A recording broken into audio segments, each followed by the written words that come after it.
ಸಂತ Joseph engineering ಕಾಲೇಜಿನ ವಿದ್ಯಾರ್ಥಿಗಳು ಬೆಳಗಾವಿಯ ವಿಶ್ವೇಶ್ವರಯ್ಯ ಟೆಕ್ನಾಲಜಿಕಲ್ ಯೂನಿವರ್ಸಿಟಿ ನಡೆಸಿದ 2019-20ನೇ ಸಾಲಿನ ವಿಶ್ವವಿದ್ಯಾಲಯ ಪರೀಕ್ಷೆಗಳಲ್ಲಿ 5 ರ್ಯಾಂಕ್ಗಳನ್ನು ಗಳಿಸುವ ಮೂಲಕ ಮತ್ತೊಮ್ಮೆ ಕಾಲೇಜಿಗೆ ಹಿರಿಮೆಯನ್ನ ತಂದಿದ್ದಾರೆ.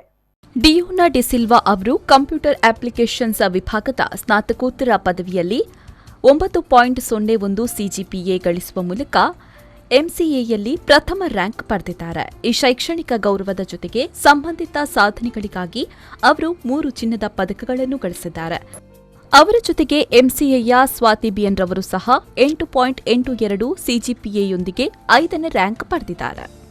ಇಂಜಿನಿಯರ್ ವಿಭಾಗದಲ್ಲಿ ಲವ್ಲಿಟಾ ಮಿರಂಡಾ 9.12 ಸಿಜಿಪಿಎ ಗಳಿಸುವ ಮೂಲಕ ಎಲೆಕ್ಟ್ರಿಕಲ್ ಮತ್ತು ಎಲೆಕ್ಟ್ರಾನಿಕ್ಸ್ ಇಂಜಿನಿಯರಿಂಗ್ನಲ್ಲಿ 4ನೇ ರ್ಯಾಂಕ್ ಪಡೆದಿದ್ದಾರೆ. ಸಿವಿಲ್ ಇಂಜಿನಿಯರಿಂಗ್ನಲ್ಲಿ ಪೂಜಾ ಎಲ್ಲವರು 9.31 ಸಿಜಿಪಿಎಯೊಂದಿಗೆ 5ನೇ ರ್ಯಾಂಕ್ ಅನ್ನು, ಜಾಹ್ನವಿ ಯು ಮುಲ್ಕಿ ಅವರು 9.19 ಸಿಜಿಪಿಎಯೊಂದಿಗೆ 10ನೇ ರ್ಯಾಂಕ್ ಪಡೆದಿದ್ದಾರೆ. ಬೆಳಗಾವಿಯಲ್ಲಿ ನಡೆದ ವಿಟಿಯುನ 20ನೇ ವಾರ್ಷಿಕ ಘಟಿಕೋತ್ಸವದ ಸಂದರ್ಭದಲ್ಲಿ ರ್ಯಾಂಕ್ ವಿಜೇತ ವಿದ್ಯಾರ್ಥಿಗಳಿಗೆ ಕರ್ನಾಟಕದ ರಾಜ್ಯಪಾಲರು ಮತ್ತು ವಿಶ್ವವಿದ್ಯಾಲಯದ ಕುಲಪತಿಗಳಾದ ವಜುಭಾಯ್ ವಾಲಾ ಅವರಿಂದ ಪದವಿಗಳನ್ನು ನೀಡಲಾಯಿತು. ಸಂತ ಜೋಸೆಫ್ ಇಂಜಿನಿಯರಿಂಗ್ ಕಾಲೇಜು ಇತ್ತೀಚೆಗೆ ನ್ಯಾಕ್ನಿಂದ ಪ್ರತಿಷ್ಠಿತ ಎ+ ದರ್ಜೆಯೊಂದಿಗೆ ಮಾನ್ಯತೆ ಪಡೆದಿದ್ದು, ಈ ಸಾಧನೆಯನ್ನು ಮಾಡಿದ ವಿದ್ಯಾರ್ಥಿಗಳ ಬಗ್ಗೆ ಕಾಲೇಜು ಹೆಮ್ಮೆ ಪಡುತ್ತೆ.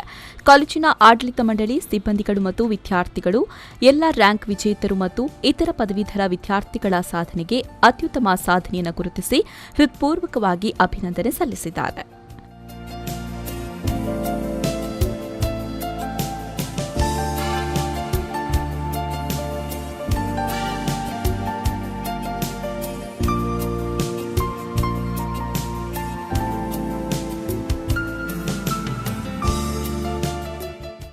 ಬ್ಯೂರೋ ರಿಪೋರ್ಟ್, ವಿ4 ನ್ಯೂಸ್, ಮಂಗಳೂರು.